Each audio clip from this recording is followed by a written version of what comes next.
Israeli officials have told so many lies since October the 7th with so little pushback from the media that it's hard to keep up. Lie number one. There was already a ceasefire on October the 6th and Hamas broke it.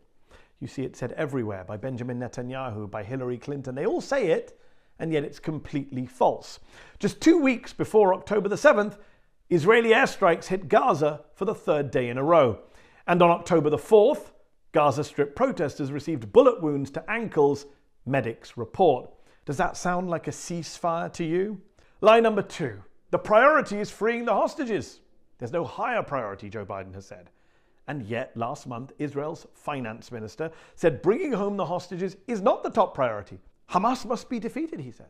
Wittingly or unwittingly, the Israeli military has actually killed more Israeli hostages than its soldiers have rescued. In fact, as one Israeli journalist recently tweeted, citing new reporting from an Israeli news website, 10 hostages were killed by Israeli airstrikes in Gaza, some even as the Israeli military had intel they were residing in the buildings that were targeted. The IDF reportedly killed their own citizens and then lied and said they died in, quote, Hamas captivity. Lie number three. 40 beheaded babies.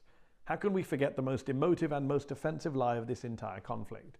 A lie that went viral and was repeated by the President of the United States, who falsely said he saw pictures of beheaded babies, even though there weren't any. Nor were their babies burned in ovens, as Israeli newspaper Haaretz proved in their investigation. They were all lies. Lie number four, there was a Hamas base underneath the Al-Shifa hospital. Remember this video from the Israeli military claiming Hamas's main headquarters were under the hospital? Wow, an underground lair straight out of a Bond movie. To this day, we have yet to see any evidence of such a headquarters under Al-Shifa. Sure, as the AP has reported, the Israelis found a pair of metal cots in a room fashioned from rusty white tile.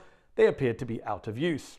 Meanwhile, the Washington Post said the underground rooms found by Israel showed no immediate evidence of military use by Hamas, and Israel has provided no hard evidence that Hamas was using the hospital as a command and control center. The Israeli military lied so that they could attack more hospitals under the same false pretext.